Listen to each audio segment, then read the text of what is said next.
clock on the wall tells us it's time for another episode of Learn, Teach, Lead, where we explore how educators, just like you, are using innovative instructional strategies, including how to leverage AI to improve teaching and learning. Each week, we share real classroom stories, tools, and tips to help you save time, personalize instruction, and lead with confidence. I'm Jeanine Nostrum, an elementary school principal. And I'm Robyn D'Angelo, an elementary school teacher.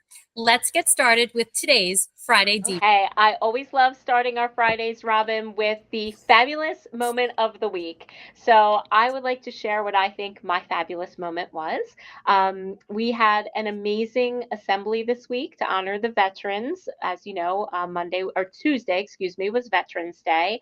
And I'm always really proud of that assembly because our fourth graders in the Patriotism Committee, they invest a lot of time and energy preparing for it. We invite veterans from our school community, and it's really just a nice opportunity for kids to, learn about this holiday, learn why it's important to respect our country, to learn about civics, and to meet the veterans who have sacrificed so much for our good. So it was a really nice, well-received assembly, and that was my fabulous moment of the week. It was an amazing assembly, and you should be so proud of that assembly because truly it touched everybody's heart. It was so wonderful. I'm so glad. My fabulous moment of the week was our Sunshine Club here at school.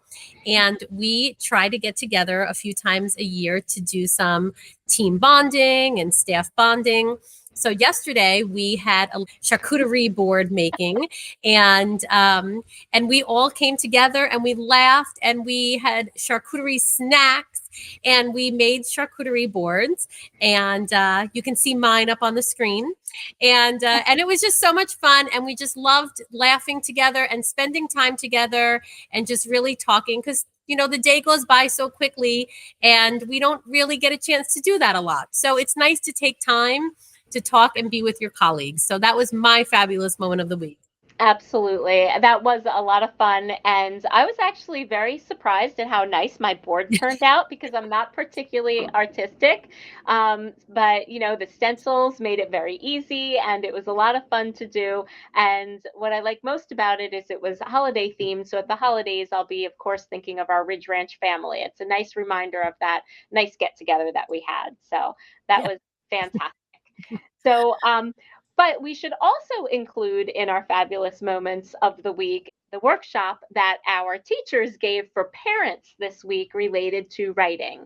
And one of the things that we're going to unpack this week together is how that workshop went. And before we do that, I really just wanted to share the content of the workshop. And it was teaching the parents how to support their children in using this ICE-T acronym at home to support students with their writing. And it got me to thinking about why we use these acronyms. I mean, they're important to us. We obviously held a whole workshop, last night to teach parents about it. So I'm just going to take a minute or two to kind of talk about these acronyms. Around here, we're using a lot of them. We're using the GROW acronym, Be It, ICE-T, BMMME.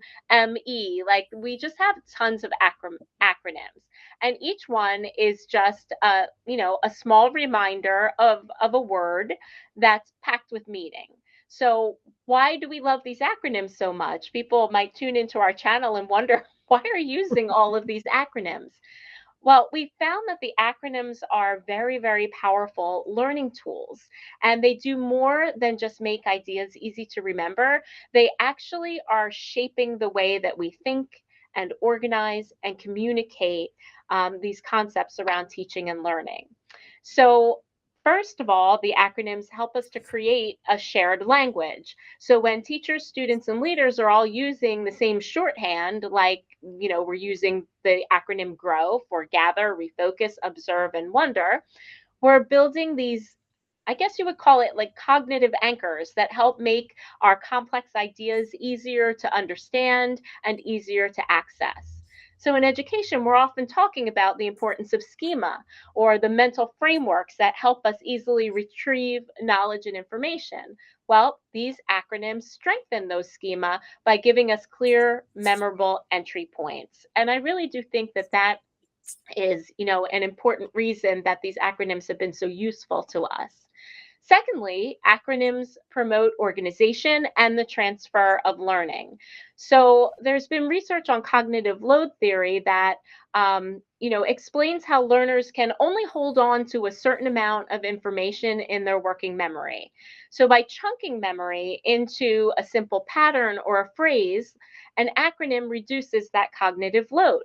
So it allows the students and quite frankly the teachers to focus more deeply on applying ideas and not just trying to remember them because the acronym helps you remember. And thirdly, the acronyms can act as a springboard. When we start with a word like grow, it naturally invites exploration. And when we use it to focus on gathering data or refocusing instruction or observing progress, we branch into new and exciting ideas. So the acronyms, they really spark our curiosity and our discussion because they give us a structure that's firm but flexible. There have been many times when we've been talking together and we start, the acronym inspires our conversation, but then our conversation goes off in lots of different directions, but it's still a structured conversation. So today, technology can even support this kind of a creative process. AI tools can help educators and school leaders brainstorm and refine acronyms that capture the heart of an initiative or an instructional focus.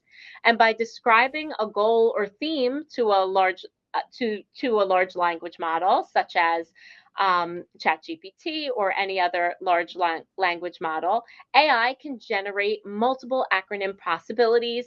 Then you can test them for clarity and suggest meaningful words that align with your school or initiative values.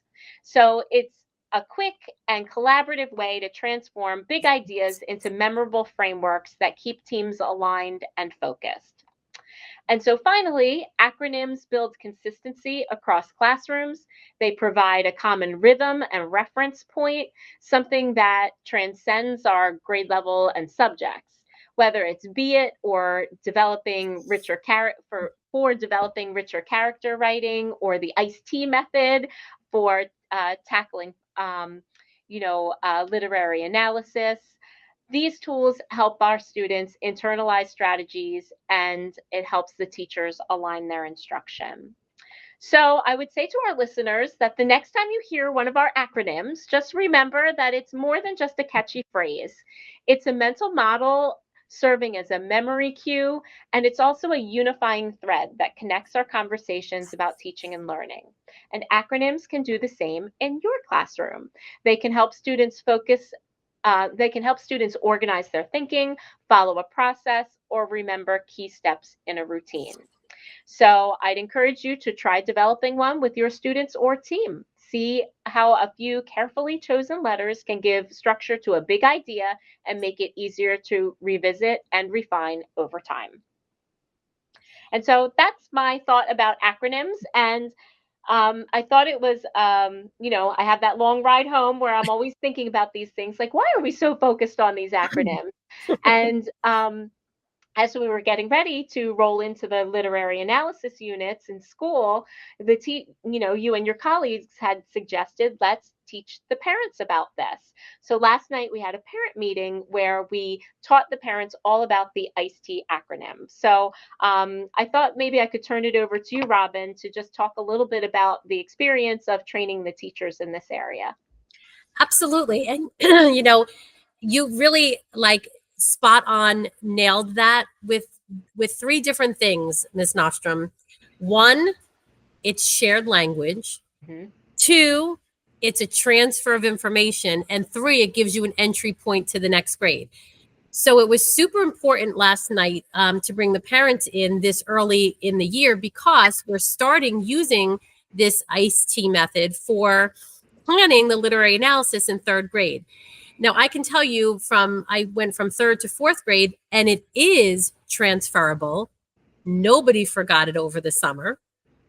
Mhm. It is shared language because they continue to understand what the I stands for, the C, the E from third to fourth grade. Even students that I don't have this year continue to have that common language. And the entry point coming in, we lost no time getting started. As a matter of fact, this week, we're moving into our triple iced tea in Oh, wow. fourth grade. Right. So I'll have to invite you in for that triple iced tea unpacking. But Definitely. and it's super important to have the parents on board, because when you build that community between the teachers and the parents and allowing them to understand what we talk about in school. Now, the iced tea is homegrown to our school. You can't Google it, you can't find it on the internet.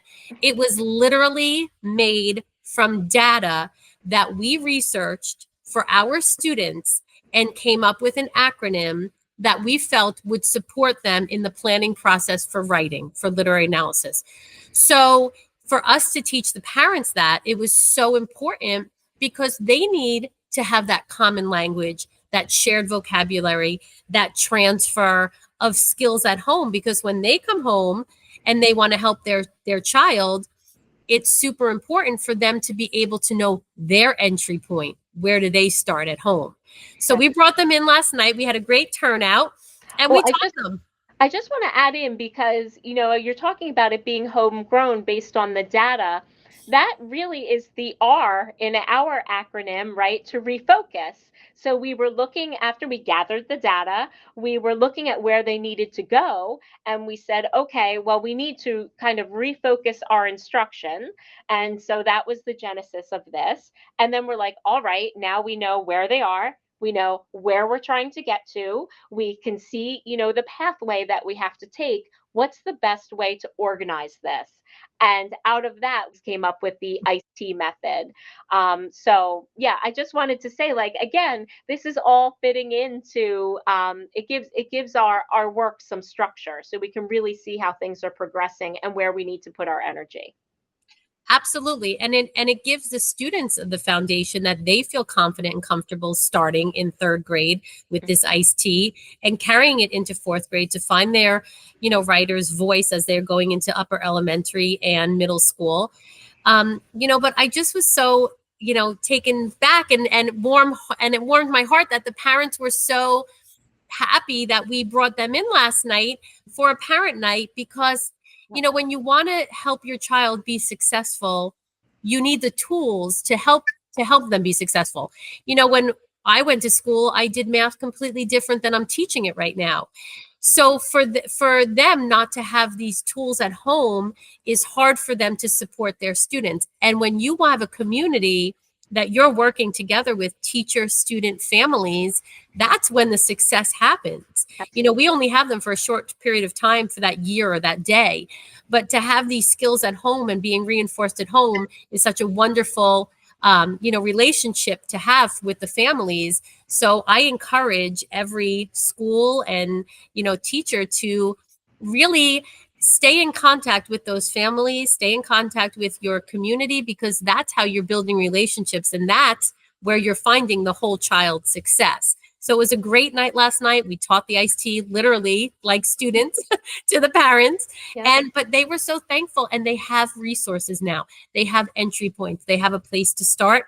And they know that the most important thing is they know the line of communication is open. So they can reach out to any one of us with any questions. Right. And I thought it was interesting too that it was a good experience for them to actually go through the graphic organizer and try and, state their claim, right?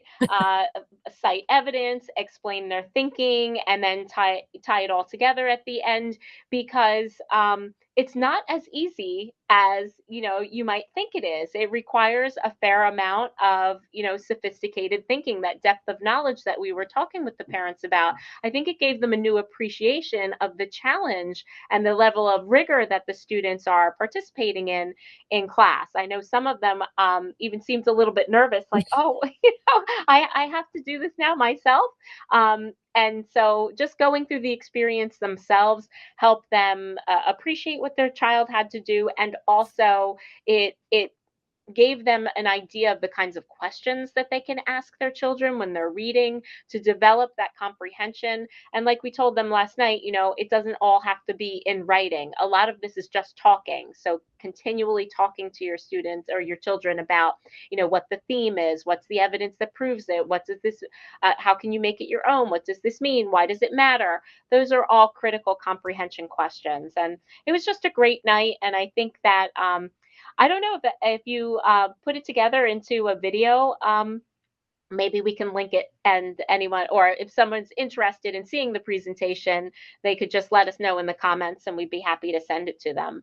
Absolutely. Because again, it's not, you can't research it. So contact us, because literally it really brought, I mean, again, our goal as a teacher and as a school is to have students become successful as writers and critical thinkers. But the state test is here, and it brought our scores up.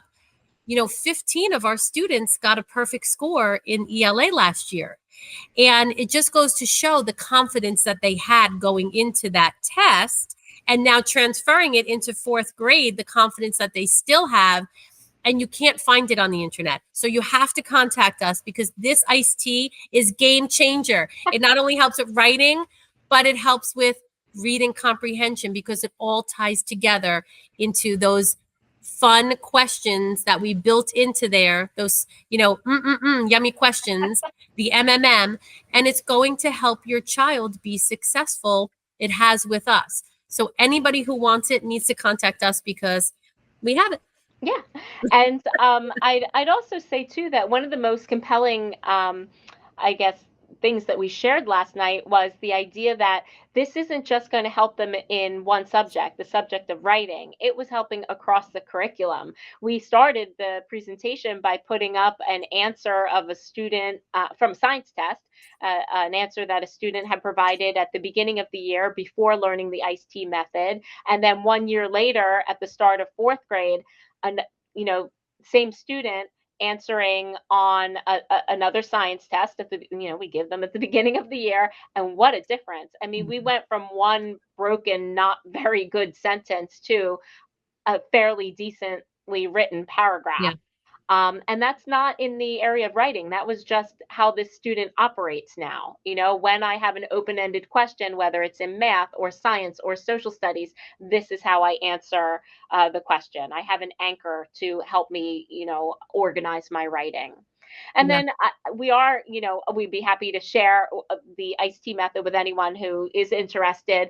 But even if a teacher doesn't use our method, to see our method and then to look at your own students' data and come up with your own acronym, whatever works for you based on your students' needs. We happen to think this is somewhat universal, because good writing is good writing, right? Text evidence is text evidence, Mm-hmm. supporting your claim and all of that.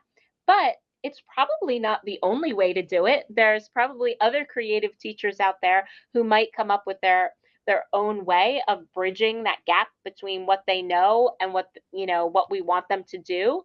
Um, but the important thing is that it's based on the data, it's responsive to the kids, and that it's highly organized and structured. Yes, Um, absolutely. yeah.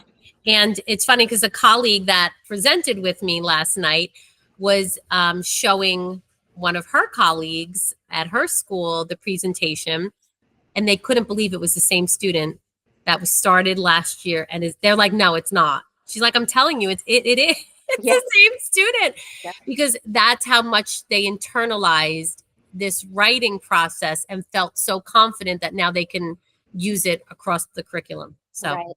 And before anyone blasts us in the comments that this is formulaic writing and you taking away the writer's voice, um, I would just say that it is very formulaic and highly scaffolded in the beginning. But that's just the beginning. Once the students understand the structure, we have seen that their voice really comes out.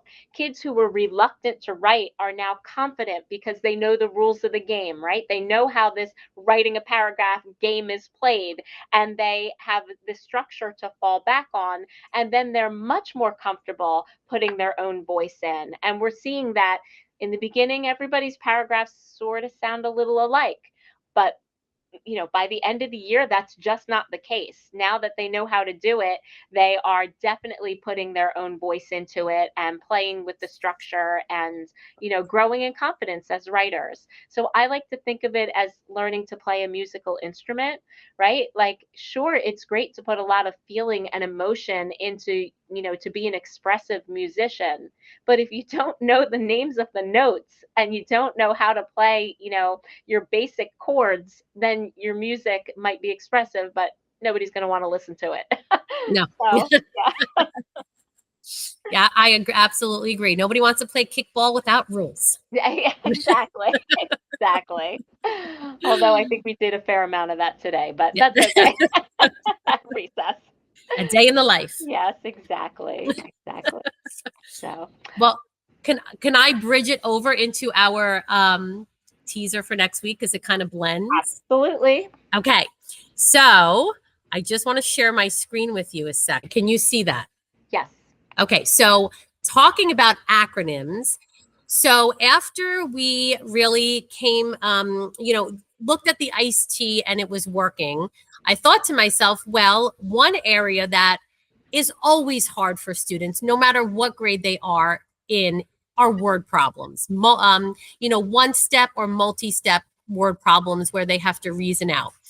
So I said, since my students know the iced tea method already, how can I take that iced tea method and transfer it into a math type version where they now have a kind of a formula, because mathematics is formulaic, so that they can now answer questions for multi-step problems. So when we ran the data from third grade to fourth grade, grade 3 focus was a single step problem solving. Grade 4, they have to do a multi-step reasoning where they have to find patterns and factors and multiples. It's a little bit more of a heavy lift in word problems. So using the ACIT method, answer instead of I introduce, C, compute or cite, right? Or your answer. It shows their modeling, their reasoning, how they're going to represent their equation. E, same as the iced tea, explaining it. There's where you get the reasoning. I did this because, talking about how they solved it. And then T, again, the same as the iced tea, tying it back, which is what encourages that transfer of where they can link their math skills. Well, I know this because this connects to factors, and 24 can also be 3 times 8, where they kind of tie it back to that original problem and they can reason that out. So this week, I'm actually going to try taking the ACIT method in my classroom, and I've done personalized pathways with literacy, where I look at their writing and I give each one of them a differentiated pathway to correct and reflect on their writing. But I've never done it usually with math, the personalized pathway. So I'm anxious to take this ACIT method, another acronym, and look at their answer to their multi-step word problem in fourth grade and give them a personalized pathway that now they can go back and reason and really kind of find that multi-step reasoning skill in fourth grade to correct their problem solving and understand why. Like, why did we get this problem? Can we explain it? Because a lot of my students, we solved it. Okay, but can you tell me how you solved it? Number one, can you tell me why you got the answer you got? And that's a hard skill. So thinking of acronyms, I'm going to try the ACIT method with my class and give each one a differentiated, personalized pathway for them to look and reflect back on their math work to start getting in the habit of reflecting and looking back at math work. And this was based on the third grade benchmark test and the fourth grade benchmark test, looking at both of them and kind of filling in that gap where they still need to be in fourth grade. Okay, so that's exciting work. So I love the fact that we're kind of branching out into the other subject areas. So I look forward to hearing how it goes. In fact, I think I'm going to see how it goes, right? Because I think I'm coming in to see math next week. You are. So put on your seatbelt, brace yourself, Okay. because listen, if we don't try new things, we've spent a lot of time last year on the iced tea method and really kind of looking at it and perfecting it. And I said, you know what? Why not spend an equal amount of time on math now? And maybe the rollover and that transfer will happen in math just like it did with the iced tea. And now they're so good at that. Let's kind of bring that into math with these harder concepts. These are hard concepts for fourth graders.